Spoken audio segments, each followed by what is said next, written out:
Mm. So hello. Yeah. So welcome, Krishna. So Hello, sir. Good afternoon. uh, this is like a conversation, frankly conversation. So Correct, the idea correct. is that I would like to talk with like my old students, or especially who has work in startup. In my view, startup gives the lot of experience that is Yeah, not sure. available if you work in the traditional or big MNC. So to Correct, start with, I think you have joined the Y13, correct, Y13 correct. batch, and I think you Yes, are from the MP. Huh? So correct. maybe Madhya Pradesh. you can say that initial part when you joined IIT Kanpur, how did it started?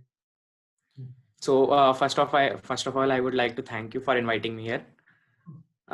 So in IIT Kanpur, how I started was first year. I was not that interested in anything, but since I was in aerospace and I was doing aerospace engineering, I most of the people think you should go into aero club to get more learning about aerospace engineering. So I went into aero club.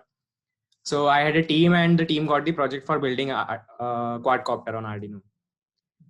But the thing was, I was not responsible for making drone fly or writing programs. But the team who was responsible for it left the team. So I was kind of, the responsibility came on to me that I have to do this. So that's how I started programming, and I started doing Arduino programming. It was not that much, but So eventually I Krishna, learned. just I'll maybe interrupt or maybe interject here. Yeah, no problem. The, No. I think in 2013, even Pixoc was available, or it was not it widely popular. uh, at APM 1 was available and it was widely popular, but usually there were some problems with APM, like the sensor usually didn't work in too much heat and all. Mhm. The Okay, hardware so was not that good. Arduino was much popular, right? Arduino, as because we were not developing like flight controller and all, we were not Hmm. relying on open source flight controller. We wanted to develop it on our own. Hmm. And since club also has limited resources, we went ahead with Arduino.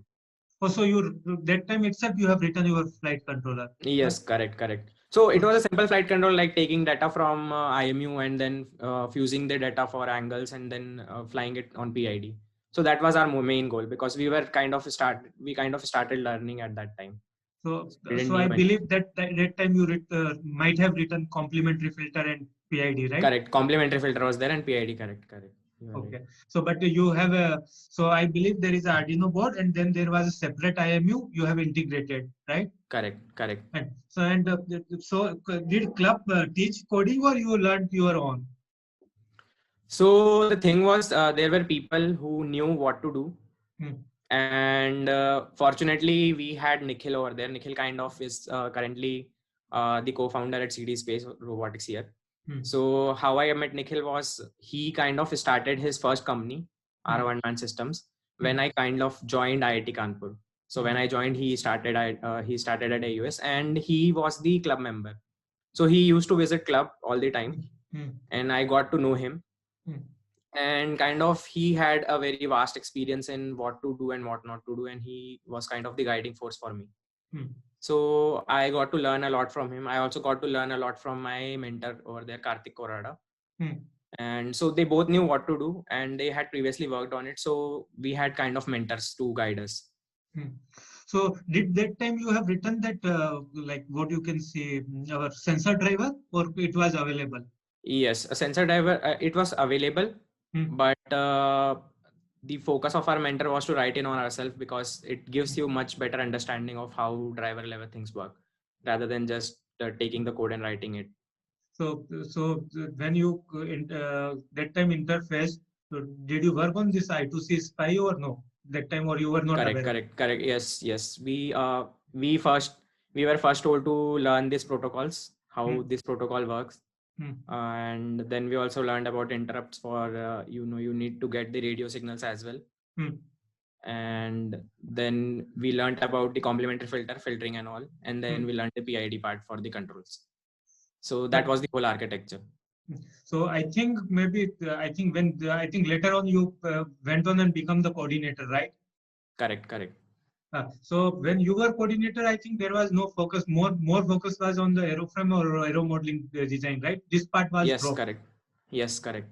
Uh, So the motive of the aero modeling club was to pursue the hobby of aero modeling. And so the focus was not on developing autonomous systems or making robots fly. So all the focus was on building planes, good quality planes with good stuff. And also, that club has limited resources and we can only focus on some things. We cannot focus on all the things at the same time.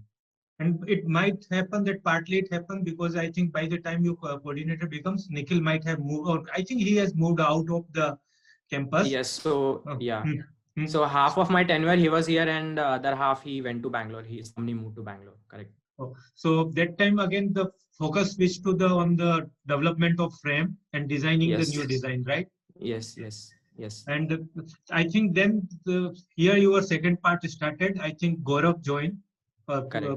Gaurav Pandey, and you started. I think 2014. I also joined. So I don't think you started working with us in 2014, but 2015. I remember vaguely you started working with us, right? Yes. So the thing was, I realized that basically to move one step ahead on the same thing we built in the summer project, like we did the controls part, we flew it, but we wanted to then integrate GPS. Then we wanted to work on good filters. So Kalman filter came into picture. Then I started learning about them, how to do it.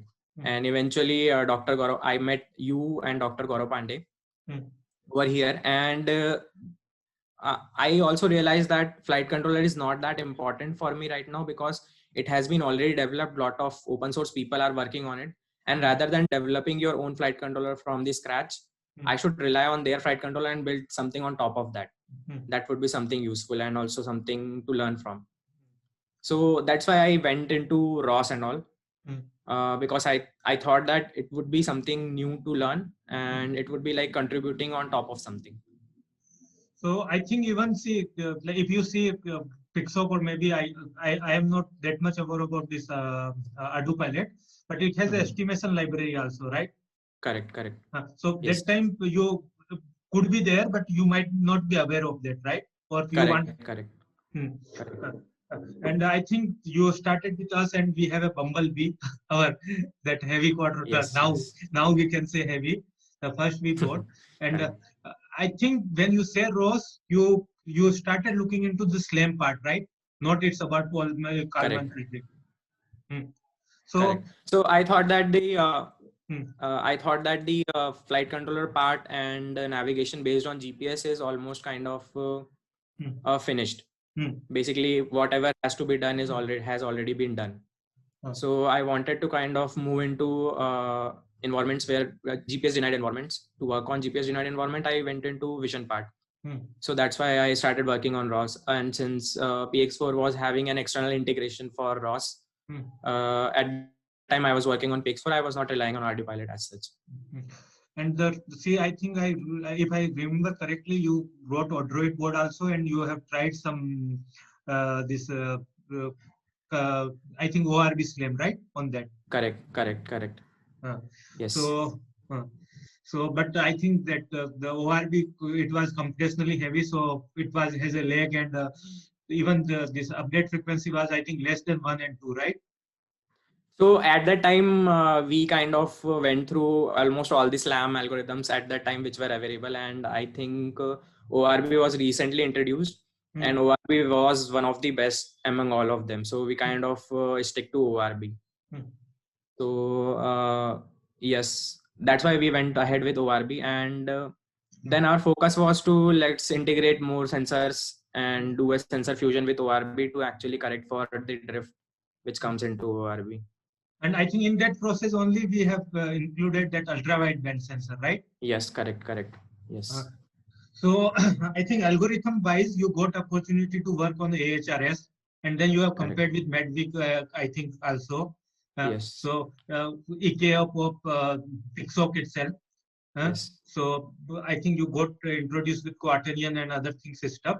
So, and the computer vision side also you have looked into also. So did you see that time ORB with correspondence problem, or you are looking into algorithm only? That because see there is a two parts. One is vision related and binary descriptor or other things, and other things is like just a filtering side. So were you looking at both part, or you are looking at a single? No, so I was kind of planning to use ORB as a standalone and then trying to trying to improve the overall estimation of position. I was kind of using ORB as a standalone, basically taking the values of ORB, the position estimates from the ORB, into my SLAM algorithms. And then somehow on the back end, I again fuse my estimated algorithms, which I have corrected from different sensors, to give into ORB so that I can improve the performance of the ORB. So if I remember correctly, maybe the project lasted maybe for a year, I think, right? Correct. And that resulted in good publication also. Yeah? Yes. And I think that time you had a plan of vote for MS, right? Yes. So you have applied and you got offer also. Then Yes. what made you to decide not to go? At that time, I was kind of very confused about. I was sure about that I was going to do MS because I didn't set for the placements as well, and I was 100% sure that I am going to go for future studies. But also on the back of my mind, I had this idea that I am not made for research. I cannot write a lot of literature and all. What I can do is I can work on the existing systems, try to improve those systems, try to bring together those systems and put my input into these and make something. It is basically an engineering job rather than a research job. So that is why I was confused. Secondly, I got an offer from University of Maryland where my MS was in systems engineering and robotics was a part of systems engineering. So, but I wanted something. I wanted robotics to be the whole course, not as a part of something. That's why I decided let me wait for one more year and then I will apply again, and then let's see where I go. So at that time I kind of ditched that plan, and fortunately Nikhil was here in the campus after some time. So I could say that was a blessing in disguise. Say Yes, correct. if you had a robotics offer, you would have not stayed, right? Yes, correct. That was so true. And again the Nikhil come into picture, right? Yes. So Nikhil left his first company and he was kind of also exploring where he wanted to be. And he was here for some days in IIT Kanpur. And at that time we kind of met, and he pitched to me that let's start something. And it is during 2018, right? Yes, it is during 2018. Correct. Okay. So 2018 at the time of my NSEMs. So before the NSEMs, I planned that I won't be going to. I am not going for my MS, and let's wait and see. And during the this discussion of starting a startup was going on during my NSEMs. So just after the NSEM, we started our company. So this is around April, sometime April or something, right? Yes, April. Correct. So Nikhil has experience, and I think Piyush came into the picture a bit later, right? A bit later, 3 to 4 months later. Because but Piyush was, I think, 1 year senior to you or what? Nikhil is from Y8 batch. Piyush is from Y9. Nikhil is 5 years senior to me. And Piyush is 4 years senior to me. Okay, but I saw Piyush joining very late. So yes, so he was working in a company, and later when we offered him, he kind of came in through. Oh, so Piyush, Anurag, were from the same batch, right? Anurag is one batch junior to Piyush. So Anurag he was also one batch junior. Yes. Okay, and so that's what I like about Aero Modeling Club, that we had kind of very good members, and we had this whole family of different batches. So Anurag was 1 year senior to you, right? Anurag was 3 or 4 years senior to me. Yes, 3 years senior to me basically. Okay. So okay. So now, see, you have decided that time not to go for MS. Correct. Company started, but now see, it's looks like scary things, because see, in India there is no market. If you see Quadrotor, already Idea Force is there or was there, and it has a good capture on the market, and there was not many other successful products. So what was your initial plan initially? The plan initially was to survive. What me and Nikhil and Piyush see is that drone is going to be a huge market, and it is going to be there in the longer term. What we need to do is to survive to see that picture Hmm. long enough. Hmm. So initial was when me and Nikhil were there. Only me and Nikhil were there. We are kind of Nikhil had a vast experience in aerial survey. So let's make a product for aerial survey. And at that time, we all were just starting. Hmm. And from our past experience, we knew that as you also know that for VTOL, what the advantage we have that it can land and take off vertically, and it can cover large amount of distance as compared to quad rotor. So usually the aerial survey guys who are going to be on the field, they are going to fly from constrained spaces like mountains and all, and they cannot use plane over there. They do not have that much area to land those planes. So you need to have a VTOL system over there so that they can cover larger areas. So initial plan was to work on aerial survey drones for uh, for for mapping and work on VTOL. So that's how we started. So I think And initially for a year or maybe I think maybe I don't know about quarter. Will come to that. But yes, initial part you work on this quad plane, right? correct, quad plane.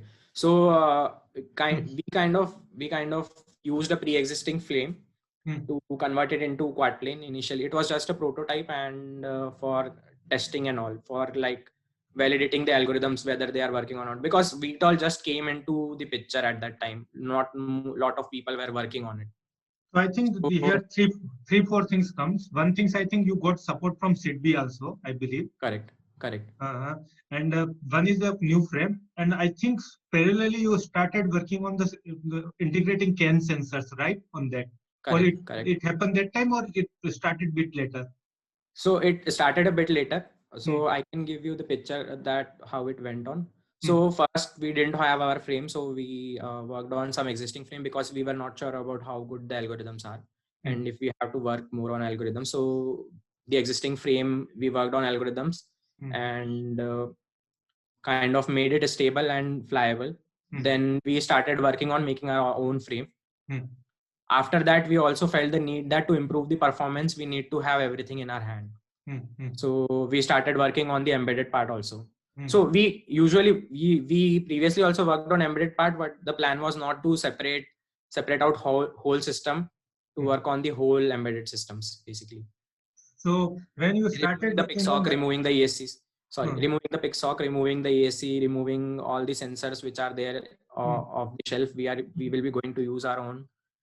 We will be transferring everything on CAN Hmm. so that we would have more reliability. Hmm. So this is how we came. This is how we transformed towards embedded system.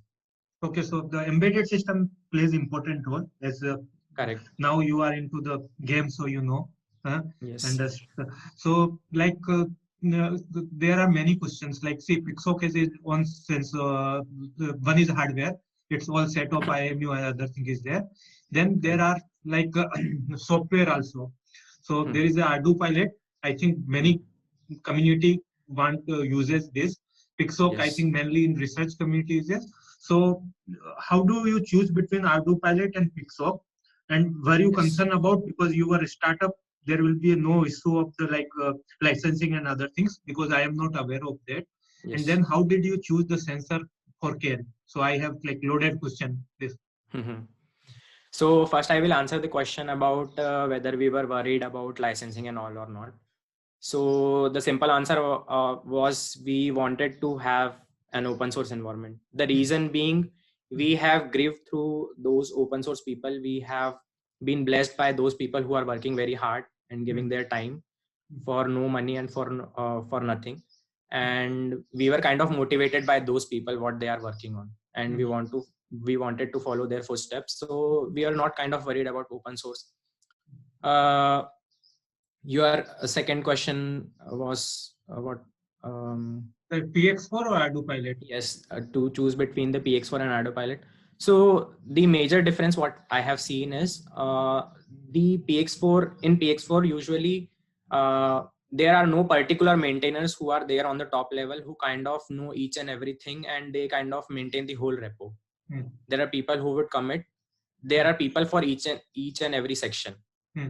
But in Audio Pilot, there are some main people who are responsible for particular thing. Like the audio plane is responsible for this guy, and Tridge is maintaining audio plane. some other guy is maintaining audiocopter. Hmm. So the things are kind of neat and very clean, and they know what to put and what not to put. So this is the first thing. The difference between PX4 and ArdioPilot, one more thing is, if you are into research, most of the people will use PX4 because they have very good external integration with ROS, and most of the people I have seen are who are working on ML or who are working on computer vision, who are working on ROS. So they kind of bend towards PX4 just because of the reason that they have good external integration with PX4. In So terms of, when you say that, sorry, interjecting yes, again. When you say that, that means off-board mode, right? yes, off-board systems. Yes, people who are working on off-board computers generally tend towards PX4. The major performance which most of the people cannot see are in the embedded layer. So as you know that there are threads running all over in the PX4 and ArdioPilot code, and you have scheduled those threads with some priority and with some frequency, and it is important for a good algorithm to run at a particular time with particular doing particular amount of task in particular amount of time. I can suggest you a video by Andrew Tidgwell that you should go and definitely see the difference between. So the major difference between PX4 and ArdioPilot is PX4 is based upon NutTX, and ArdioPilot has moved towards GBOS, and GBOS provides huge performance advantage as compared to NutTX. And he has kind of shown that moving ArdioPilot from NutTX to GBOS has granted them enormous amount of advantage in terms of performance on the embedded side. So yes, we have also seen that. Okay, so now, because since we have get into bit technical details, so maybe see if Yes. we say any autopilot structure, software, Correct. so architecture, we have a microcontroller, basic microcontroller startup code no one knows, that is only Yes. service provider. Then we put our RTOS, real-time operating Yes. systems. So RTOS, as already you have mentioned two, like one is NetX and GPOs. So both PX4 and ArdioPilot use, and then we have a few others, three RTOS, Zypher, and maybe few others. And then we have a middleware. Krishna, are you there?